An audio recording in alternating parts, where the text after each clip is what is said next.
Quran surah 19, suratnya Maryam di ayat ke-31. Siapa yang hafal? 5 juta. Tidak, siapa yang hafal? Qala inni abdullahi ataniyal kitaba wa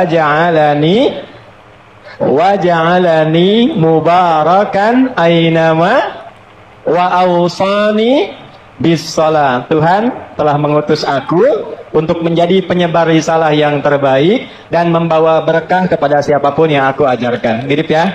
Oke, John, berakhir. Sampaikan ayat-ayat Allah kepada mereka dengan jujur, jangan dipotong, jangan dihilangkan terjemahannya. Seperti dalam surat Maryam, kabarkan kepada mereka apa ucapan Nabi Isa alaihi salam ketika beliau berbicara saat masih bayi. Allah sebutkan dalam surat Maryam, qala inni abdullah. Perhatikan ucapannya yang pertama sekali. Isa berkata, aku adalah hamba Allah, bukan Tuhan, bukan yang boleh disembah. Ini ucapan Nabi Isa alaihi salam pertama kali di muka bumi ini saat beliau masih bayi. Allah jadikan beliau bisa berbicara. Inni Abdullah, aku adalah hamba Allah. Artinya yang menyembah kepada Allah, menghamba hanya kepadanya, bukan yang berhak disembah. Atani Alkitab, Allah menganugerahkan kepadaku Alkitab, yaitu kitab Injil. Wa ja'alani nabiyya, dan Allah jadikan aku nabi, bukan mengangkat aku sebagai anak, bukan pula mengangkat aku sebagai Tuhan yang disembah, tapi nabi yang diutus untuk apa? Untuk menyampaikan kepada umat, ani'budullaha rabbi wa rabbakum. Sebagaimana di ayat tadi, sembahlah Allah, dialah Tuhanku dan Tuhanmu. Wa ja'alani mubarakan aynama kuntum, dan Allah jadikan aku orang yang penuh berkah dimanapun aku berada.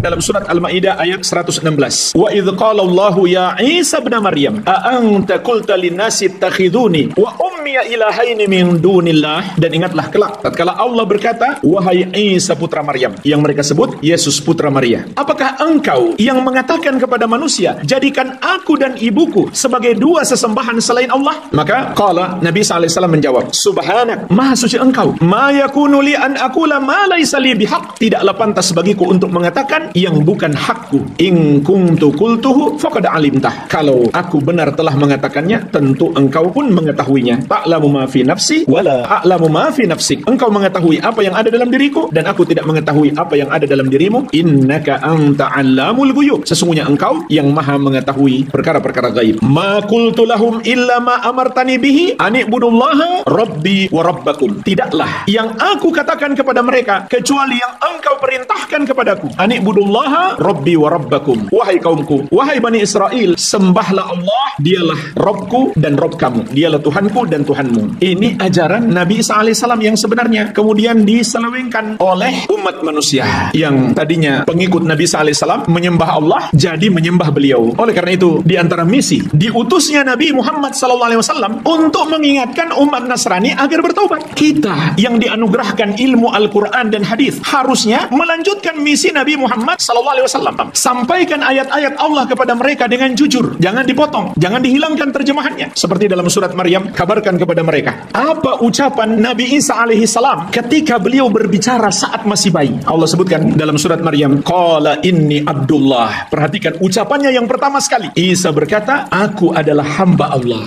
bukan Tuhan, bukan yang boleh disembah. Ini ucapan Nabi Isa alaihi salam pertama kali di muka bumi ini saat beliau masih bayi. Allah jadikan beliau bisa berbicara. Inni abdullah, aku adalah hamba Allah. Artinya yang menyembah kepada Allah, menghamba hanya kepadanya, bukan yang berhak disembah. Atani Alkitab, Allah menganugerahkan kepadaku Alkitab, yaitu kitab Injil. Wa ja'alani nabiyya, dan Allah jadikan aku nabi, bukan mengangkat aku sebagai anak, bukan pula mengangkat aku sebagai Tuhan yang disembah, tapi nabi yang diutus untuk apa? Untuk menyampaikan kepada umat, ani'budullaha rabbi wa rabbakum. Sebagaimana di ayat tadi, sembahlah Allah, dialah Tuhanku dan Tuhanmu. Wa ja'alani mubarakan aynama kuntum, dan Allah jadikan aku orang yang penuh berkah dimanapun aku berada. Para ulama salaf menafsirkan orang yang penuh berkah itu mengandung dua makna. Yang pertama, nafa'an aynama tajahtu, selalu memberi manfaat dimanapun aku berada. Yang kedua, mu'alliman lil khair, selalu mengajarkan kebaikan, dan kebaikan yang terbesar adalah tauhid serta melarang syirik. Makanya Allah kabarkan di ayat yang lain di surat An-Nahl ayat ke-36, seluruh nabi dan rasul tugas utama mereka mengajarkan tauhid dan melarang penyembahan kepada selain selain Allah.